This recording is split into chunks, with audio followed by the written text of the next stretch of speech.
प्रश्नावली 5.3 का तीसरे का छठा पार्ट देखिए। एक समांतर श्रेणी में ए का मान 2 दे रखा है, डी का मान 8 और एस एन का मान 90 दिया गया है। एन और ए एन का मान हमें ज्ञात करना है। देखिए एस एन का मान जब 90 दे रखा था फॉर्मूला लगाते हैं। फॉर्मूला था हमारा एस एन बराबर n/2 into 2a plus n-1 into D. ये हमारा फॉर्मूला था जो हमने लगाया था। इसका मान दे रखा है 90, एस एन का मान 90 दे रखा, तो ये 90 बराबर एन का मान हमें निकालना है, तो n/2 ब्रैकेट 2 गुना ए का मान दे रखा है हमारा 2 प्लस एन का मान हमें पता नहीं है और डी का मान दे रखा है हमारा 8। तो 90 बराबर n/2 इंटू 2 दूनी 4 प्लस 8 के अंदर गुना कर देंगे तो ये जाता है 8n माइनस 8 एकम 8। ठीक है, अब इसकी जब हम ब्रज गुना करेंगे तो 9 दूनी 18, ये हो जाता है हमारा 180 बराबर n इंटू 4 प्लस के हैं 8 माइनस के हैं, तो ये जाता है हमारा 8n माइनस के 4। ठीक है बच्चों, अब हम क्या करेंगे आगे, 180 बराबर 8 के अंदर गुना कर दीजिए, ये हो जाता है 8n स्क्वायर माइनस के 4 इंटू n। ठीक, अब यहाँ हम किस तरह से लिख सकते हैं, इस संख्या को हम इस तरह से लिख सकते हैं, सबको इधर ले आइए, इसको लिखेंगे हम 8n square minus 4n minus 180 बराबर 0। इस तरीके से हम इस संख्या को लिख सकते हैं। अब हम क्या करेंगे, इसमें से इसको अब हम इस तरह से करेंगे जिस तरह से हम गुणनखंड करते हैं। चाहे तो हम यहाँ पहले 4 कॉमन ले सकते हैं, छोटा हो जाएगा इसको। जब हम 4 कॉमन लेंगे इसको तो यहाँ हो जाएगा 4 दूनी 8, 2n square minus n minus 4 से काटिए 4 चौक 16 और 4 पंजे 20 बराबर 0। अब देखिए गुणनखंड कीजिए। गुणनखंड करने का तरीका जिस तरह से हम शुरू से करते आए थे, पहली और आखिरी संख्या की गुणा करते हैं। पहली संख्या है 2, आखिरी संख्या है 45। 2 की जब हम 45 में गुणा करेंगे 45 दूनी 90 होते हैं, तो ये 90 आ गया। अब हमें 90 की जो हमारा आया है उसके देखने हैं टुकड़े करके। टुकड़े कैसे करने हैं, 90 के ऐसे टुकड़े करने हैं जिनको जोड़ने से या घटाने से बीच वाली संख्या आनी चाहिए। बीच में हमारा 1।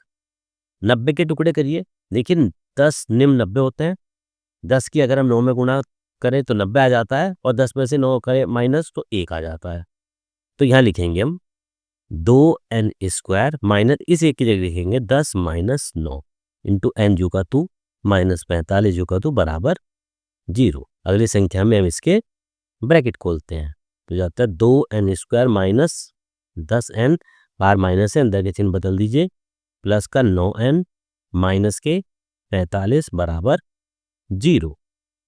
देखिए पहले दो में एक कॉमन क्या रहा, एक तो 2 कॉमन आ जाता और एक n कॉमन आ जाता, अंदर बचेगा n माइनस 2 पंजे 10 5, प्लस का 9 कॉमन, अंदर बचेगा n माइनस के 5 बराबर 0। तो एक तो आ गया हमारा n माइनस 5, एक आ जाता हमारा 2n प्लस 9 बराबर 0। अलग अलग लिख लीजिए। सबसे पहले लिखेंगे ये वाली संख्या, यदि n माइनस 5 बराबर 0 तो n का मान कितना आ जाता है 5।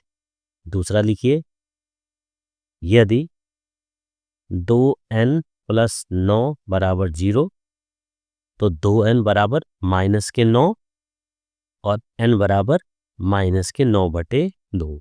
देखिए क्योंकि ये माइनस का आ जाता है तो इसको हम छोड़ देते हैं, यहाँ पे लिख देते हैं ब्रैकेट में नॉट एप्लीकेबल। क्योंकि ये माइनस का है इसलिए हमारा नॉट एप्लीकेबल हो जाता है। तो इसलिए हमें जो मान रखना है n का मान, ये वाला जो हमारा आया है 5, अब n का मान हमारा 5 आ जाता है। क्वेश्चन में हमें n का मान भी निकालना था तो n का मान हमारा 5 आ जाता है। अब साथ में हमें निकालना है an का मान। क्वेश्चन में पूछा गया था कि an का मान भी ज्ञात कीजिए। an का मान ज्ञात करने के लिए हमें फॉर्मूला लगाना पड़ेगा। देखिए फॉर्मूला लगाएंगे कैसे, an हमारा कौन सा फॉर्मूला था, स्टार्टिंग में पहली प्रश्नावली में लगाया गया था हमारा an बराबर फॉर्मूला लगाया था हमने a plus n-1 into D का। अब यहाँ पे हमें जो मान दिया गया है वो हम इसका मान रखेंगे। मान रखते हैं, चलिए an बराबर a का मान क्या दिया था हमें, a का मान हमें दिया गया था 2 प्लस n का मान क्या निकाला हमने, n का मान निकाला हमने 5 माइनस 1 इंटू डी का मान दे रखा है हमारा 8। तो 2 प्लस 5 माइनस 1 4 गुना 8। तो ये लिख सकते हैं 2 + 8 चौक, 8 चौक हो गए 32 और 32 और 2 ये हो जाते हैं हमारे 34। इस तरीके से हमारे दोनों आंसर आ जाते हैं। एन का मान आ जाता है हमारा 5 और हमारा ए एन का मान आ जाता है हमारा 34। इस तरीके से ये दोनों हमारे आंसर आ जाते हैं। प्रश्नावली 5.3 क्वेश्चन नंबर 3 का छठा पार्ट।